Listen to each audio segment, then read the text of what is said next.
What's going on, everybody? My name is Caleb. This is Art. You are fearfully wonderfully made. Today it's time for you to change the world. I was thinking about history. Somebody sent me something, and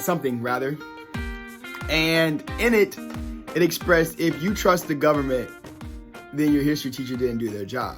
And I was like, yeah, and I laughed. I was like, yeah, that's arguably a true statement. But then I started thinking about America as a country. And honestly, it's literally the grace of God that we don't have more angst in America than we do right now. I always tell people that I love America. I love America in a Frederick Douglass sense, where I love America, or in a James Baldwin sense, in which I love America enough to criticize America when I see America not doing what America is supposed to do. In the words of Dr. Martin Luther King Jr., all we say to America today is to be true to what you say on paper. That truth should be the Constitution. Now, I believe that America is the greatest country on the planet. I believe that.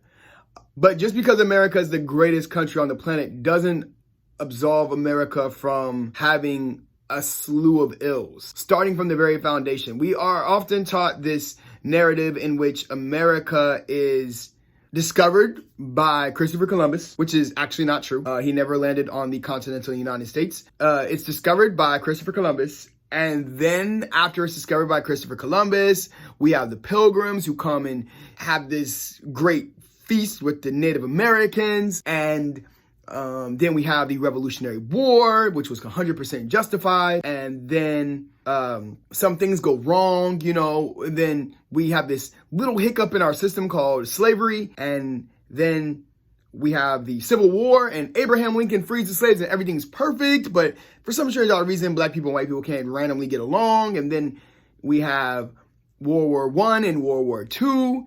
And we have the Civil Rights Movement, in which Martin Luther King Jr. fixes all the problems that we've ever had, and America's perfect. And that's not true. That is historically lacking in integrity. And so to report the entirety of American history would be to accurately portray the wrongs of American history, which is something that people on all platforms, levels, and scales are extremely uncomfortable with. And the bigger issue with that is one of the things that we've done is we have taken away Jesus. Y'all like, how does Jesus apply? I'm going to tell you. We've taken Jesus away from American history. Now, when I say we're taking Jesus away from American history, I'm not saying, oh, yes, everything was done in the name of God. Actually, a lot of the atrocities that were done in America were done in the name of God. And that's the greater complexity of it. Because what we have done is we have absolved Jesus from the equation, both the left and the right, the conservatives, the liberals, whoever you want to be. So God is no longer in education. So we've removed God from education. The general American Christian conservative narrative of this is this, that the founding fathers, the Confederates, the slave owners, the Puritans, these were all absolutely 100% good people who had a little problem. No, their little problems were problems that grossly affected the entirety of the American spectrum. But when we take God out of the equation, we have to either A, vilify 100% these people as evil, wretched, miserable hate mongers and racists and all that stuff, or we have to deify them as these God-fearing founding fathers that many of them were not. And if you compare their lives to the Bible, it doesn't add up adequately. So Caleb, how does Jesus come back into this? Jesus comes back into this because we have a history book, as it were, that talks about people and their accomplishments and their failures, and it's written in the Holy Bible. And in the Bible, we see a slew of people with problems and things like that. And the Bible does not shy away from the fact that these people are problematic.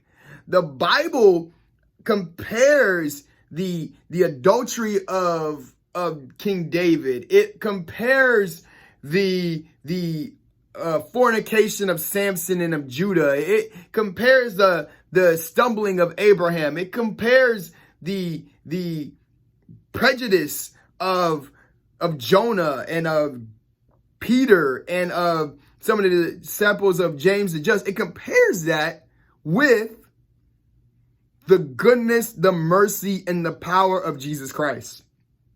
And when you look at that, you say, no matter how bad these people are, we're not looking to these people as icons Because we know there's only one icon. The only icon is Jesus Christ. So when I study history, I am completely aware of the atrocities of America. They are asinine. There are some asinine atrocities of America. Did you know that the only reason why we have Chinese restaurants in America is literally because America wouldn't allow Chinese people to come in? So Chinese people had to create Chinese restaurants so that we would allow them to come in, because one thing that Americans love is our food. And if we can get something exotic on our own turf, that's what we'll get. And so Chinese restaurants were a byproduct of that. A lot of our drug laws really have more to do with immigration and Hispanic American or Latino and American interactions than they have to do with anything about actually getting rid of drugs, right? A lot of our socioeconomic structure has to do with people in power and things of that nature. So the question is, if you look at that, somebody says, why don't, if I were to teach history accurately without an understanding, if I were to not teach, but if I were to read history accurately without an understanding and a revelation of who Jesus Christ is, it would only breed hate.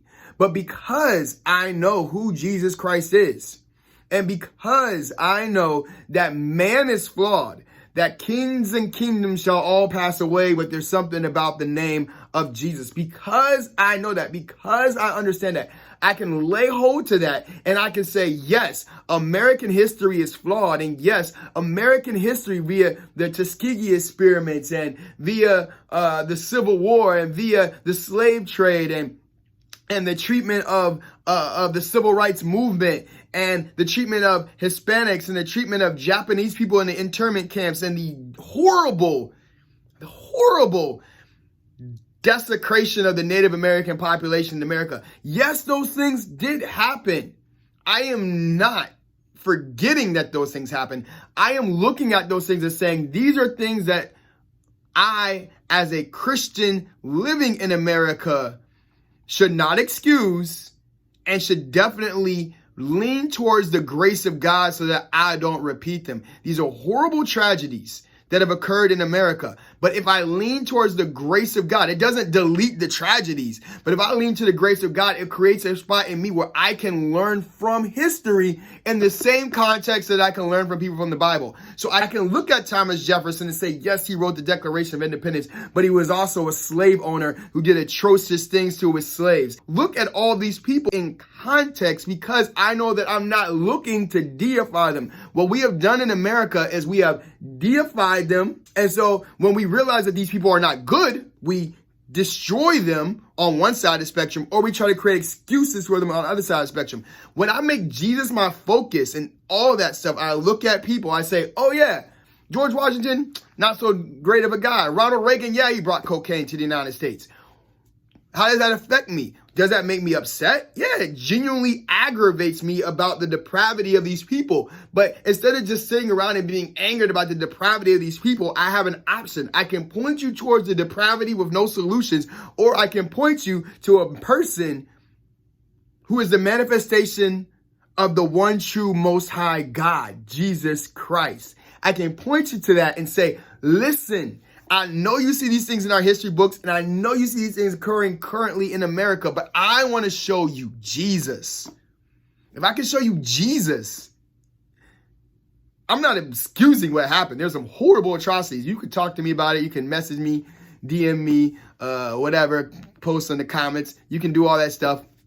Horrible atrocities that happened in American history. Even the Puritans were slave traders. I know we talk about sinners in the hands of an angry God, but the Puritans were slave traders. So we look in history, in American history. Thomas Jefferson didn't even believe in the resurrection of Jesus Christ. Like, he ripped up the Bible. And then you can look on the flip side, the Black Panthers. There's a lot of things in the Black Panthers or in the Civil Rights Movement or some of these, John Brown. I'm not excusing what John Brown did. He did what he did. I'm not excusing him. I'm looking at these things and I'm looking at them from a factual account. And I say, I cannot idolize these people in the same aspect as we've seen with like Ravi Zacharias and stuff like that. I can't idolize these people. What I'm saying is, the only thing I can revere ultimately for humanity is Jesus Christ. So when I put Jesus Christ at the forefront and the focal point of my perspective, and I funnel everything through that, then I have a clear vision on how to deal with history without having hate in my heart. Now, obviously, when I'm in a public school setting, I cannot function that. I just give the facts.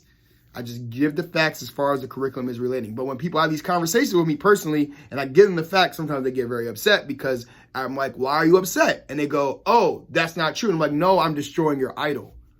You have an idol. By the way, Confederate statues were erected only after the 1880s and after during the 1910s and during the 1960s, specifically as a reminder to the civil rights movement and the black people in those areas that slavery was something that they came from. Destroying our history. I'm like, no, I'm destroying your idols. If we want real history, we have to know the facts. And when we know the facts, sometimes the facts are uncomfortable. But when facts become uncomfortable, there's only one thing and only one person that we should run to, and that is Jesus Christ. God, the Most High, manifested in the flesh, to wit that God was in Christ, reconciling the world unto himself. Right? It's the only perfect solution of humanity. So, I had to release that. I want to encourage you to read history, study history. Don't become upset. If you're black, don't hate people that are not black. If you're white, don't hate people that are not white. If you're Native American, don't hate people that are not Native American. If you're Asian, don't hate people that are not Asian. If you're Hispanic, don't hate people that are not Hispanic. Don't do that. Read history, understand history, recognize the tragedies and the flaws of humanity, and say how much greater is Jesus Christ in this situation. That's all I got for you. My name is Caleb. This is Art. You are fearfully and wonderfully made. Today it's time for you to change the world.